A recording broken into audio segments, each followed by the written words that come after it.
The serenity of this scene is actually misleading, but without a rolly night, we probably would have missed this magical scenery during the night on this rolly anchorage. As we had feared, our second choice spot to drop the anchor was much less protected from the swell and made the night a rather short one.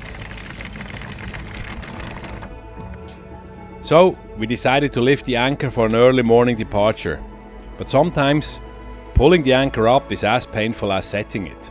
Here, the sandy mud sticks on the chain and on the anchor, and once more, we are very happy about the services of our trusty deck wash pump.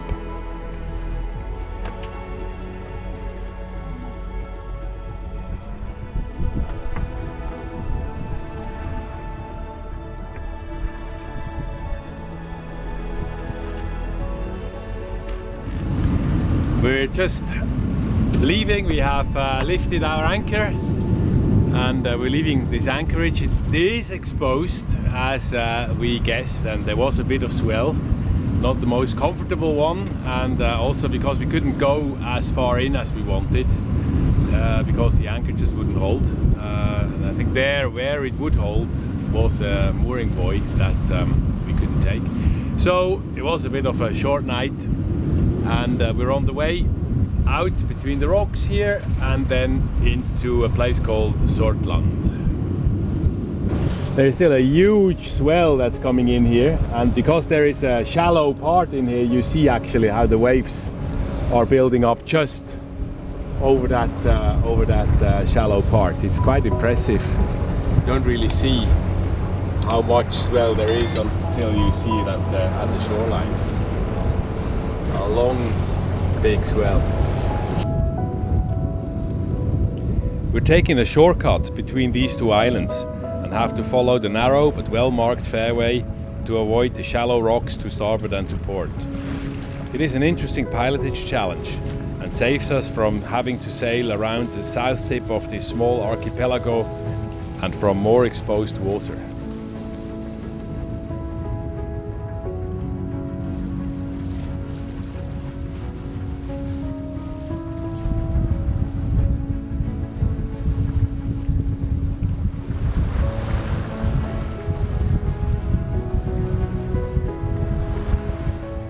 Norway is the land of bridges.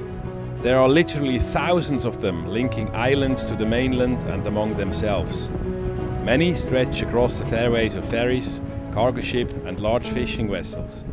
These usually have a clearance of 30 meters and more. But there are also countless bridges that cross smaller fairways, and these usually have a clearance of less than 20 meters. Not enough for Polaris to pass underneath. So careful passage planning and meticulous checking of bridge clearances is essential. Quite a few times we have encountered contradicting information on charts and in books. So, when in doubt, we usually follow the major shipping routes.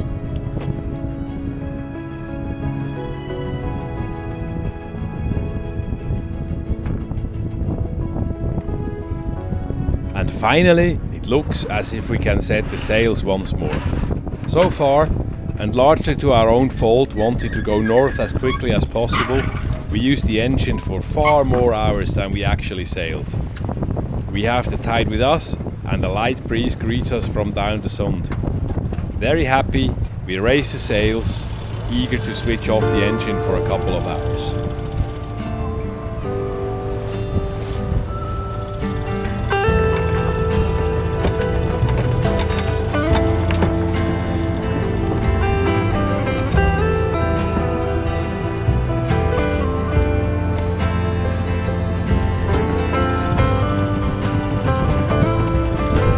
There's a bit of wind, 8 to 10 knots, straight on the nose obviously, but there's not a lot of waves and the weather is nice, so we think we try to tack up the fjord. We'll see the sound. We'll see how long it will go. If the wind doesn't die, we can do that.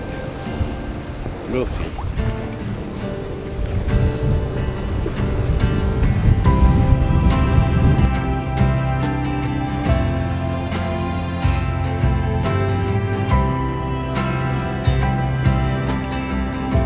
We had a wonderful sail, just for about 2 hours. Now, the fjord is turning, and we're turning directly into the wind, and the wind has increased to about 14 knots or so, and it's only 2 more miles going in. We would have to tack against the wind quite heavily, and there's also the tide now that has turned against us, so not a lot of fun sailing up there, not making a lot of way, so we decided to take the sail down and motor in for the last 2 miles.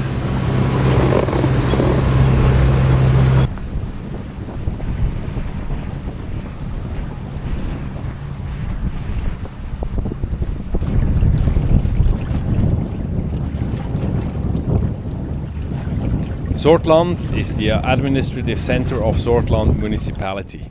Located on the east coast of the island of Langøya, along the Sortlandsund, it is the largest town and commercial center in the whole region of Vesterålen. It is often referred to as the Blue Town by the Strait, hinting to the many buildings painted in blue. We make fast on the inside of the very modern and sturdy municipal harbour, right in the center of the town. It did not escape our eye that the hotel at the harbour also has a floating sauna cabin, and after a short night and a long sailing day, we treat ourselves with a few sauna rounds and a refreshing cold water bath in the harbour.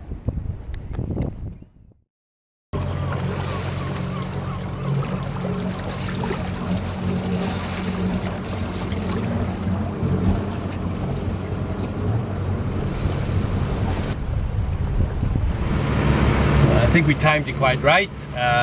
You can see we do a water speed of 7.2, which is already quite fast, but then we got almost 2 knots of tide with us, which brings us there in a swift. It's 36 nautical miles. It says at 11:30 we should be there at that speed. It won't go for that long, but that's quite impressive. So here in the Sounds, it's essential to look at the tides. They run quite fast. I read they can run normally up to 2 to 3 knots. So that's where we are. Just past the bridge here at Sortland, and we're headed to an island called Meløyvær. It's about 36 nautical miles from here. The weather probably hopefully gonna stay like this, so there shouldn't be any rain. It's probably gonna be covered. Slight winds from the north and east, so we have the wind against us again, but the tide with us. And meanwhile, Catherine is doing her workout. Getting on well. We're on our way to Risøyrenna, which is about half an hour, so about 3 nautical miles ahead of us. It's a narrow passage with a lot of flow in there, and we need to take care that there's no big ships coming up Risøyrenna against us, because the space will be quite restricted. But at the moment it looks good. There is the Hurtigrute boat, the Hurtigrute ship that will come up there, but we should be through by the time they arrive at the other end. So it's a bit of monitoring on that. Otherwise, there's a slight drizzle now.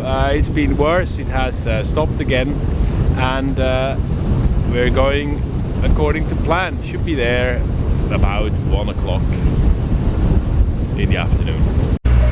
There is a cargo ship here in the middle of Risøyrenna. I've seen him quite a while ago. I slowed down a little bit, so to let him pass under the bridge, and to be sure we're not interfering. So I let him pass under the bridge, and then we go through. And then there is the Hurtigruten ship that has just left Harstad that is on the way, but we will go in between, so that should all look good. The cargo ship is advancing. It's just before the bridge, and should become visible under the bridge that is ahead of us. Quite some traffic. There's another sailing yacht just there coming up, and then there was a small motor vessel, small leisure boat that was just overtaking us a couple of minutes ago. And there she is, getting visible underneath the bridge now. the cargo vessel. So now she's visible. We can put up our speed again and move ahead into Risøyrenna. It should be free. There shouldn't be any other boats in there now.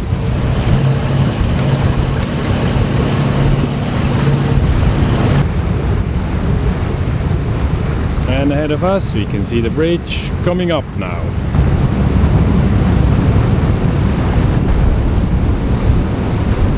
There's a catamaran coming up. They have a nice course with the wind from the back. So they're in the right direction, not us. Down here we see the alley of channel markers. And it's really not very wide, so you would want to avoid being in here together with one of the big Hurtigruten boats, ships. They will take almost all the space in here. There's no space for you on the side. There's another cargo ship approaching the channel. It's just about to enter the channel, so I think there will be some crossing inside here down the alley. Well, it will be okay. And you can see you can even comfortably cross with a cargo ship in here. And this was the Risøyrenna. There was a lot of current, maybe half a knot or so. I had expected much more, but it's fine. And there far in the distance we see the Nordlys. That's the Hurtigruten ship that's coming up Risøyrenna, but she's quite far out. She's 5 nautical miles out, so probably about 15 minutes or so, 20 minutes she'll be here. Once clear of Risøyrenna and closing in on Meløyvær, it's time to think about our dinner. There's people up here saying it takes longer to peel the potatoes than catching the fish for it, so we'll check it out.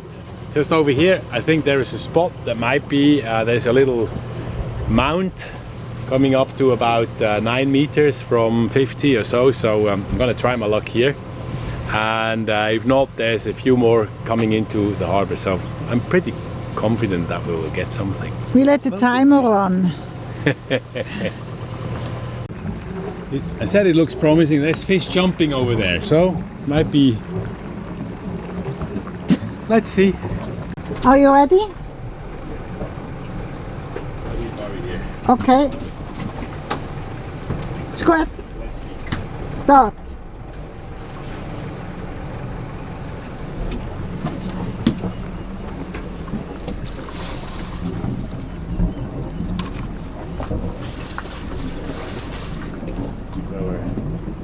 Down at the bottom, and we got one. Oh, that's a big bastard.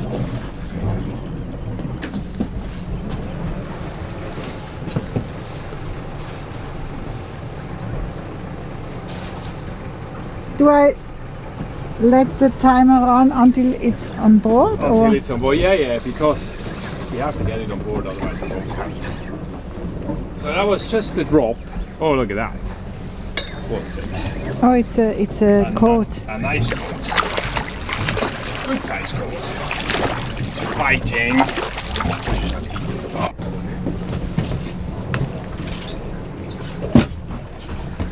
Stop.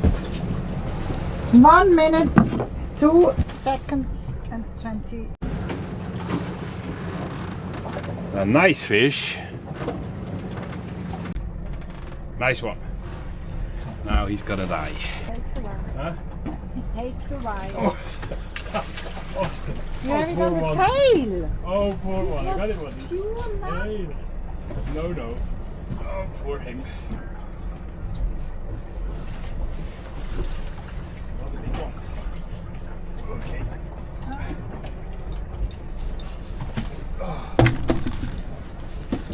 And 2 minutes. Stop. 58 seconds. I think that's a keeper as well. I think that's the biggest one, no? Huh? Das ist der größte. Depending on the location, 30 to 70% of cod in Norwegian waters are infested by codworms. Adult worms live in the intestines of marine mammals like whales and seals. The eggs from these worms are excreted, hatch into larvae, and are then eaten by crustaceans, for example krill. Fish then eat the infected crustaceans and become intermediate hosts of the worms until they are eaten by larger fish, seals, or unsuspecting humans to continue their life cycle in the predator's digestive system. In a human, these worms can cause severe abdominal pain, nausea, vomiting, diarrhea, and in some cases even severe allergic reactions.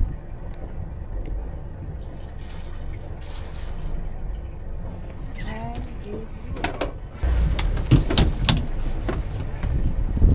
stop. 4 minutes and 6 seconds. Do you keep them? Das ist aber etwas anderes noch. Der hat da viel länger gekriegt, der hat so ganz lange. Let us know in the comments if you know what fish this is. ChatGPT and the interweb suggest that this is probably a cusk, an edible fish commonly caught in deeper rocky areas. It was very tasty, Kind of a firm meat, one. and to us it tasted almost a bit like a Figure lobster. out what it is. Okay. What are we doing? Fish cake. We learned that if the fish is older than 4 hours, you only can do fish cakes. And because it's older than 4 hours, it isn't. But we just do fish cake. We give it a try. Fish cakes. These look nice, look at that. From freshly caught cod.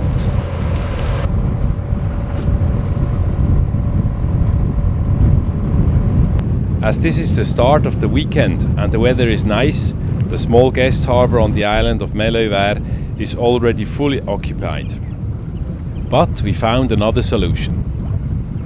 The real reason why we took upon us the journey to this remote island right in the middle of Andfjorden is the notorious Puben på Meløyvær, the pub on Meløyvær. Open only during the summer months on Fridays and Saturdays, and accessible only by boat, this raunchy watering hole is a magnet for locals and foreign visitors alike. There are live music gigs, good beer, and on a gloomy evening like today, the motley crew of drinkers share a funny sing-along under the midnight sun.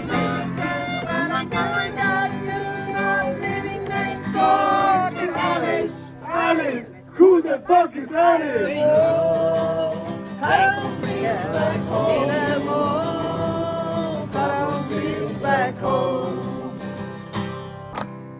Johnny på ferra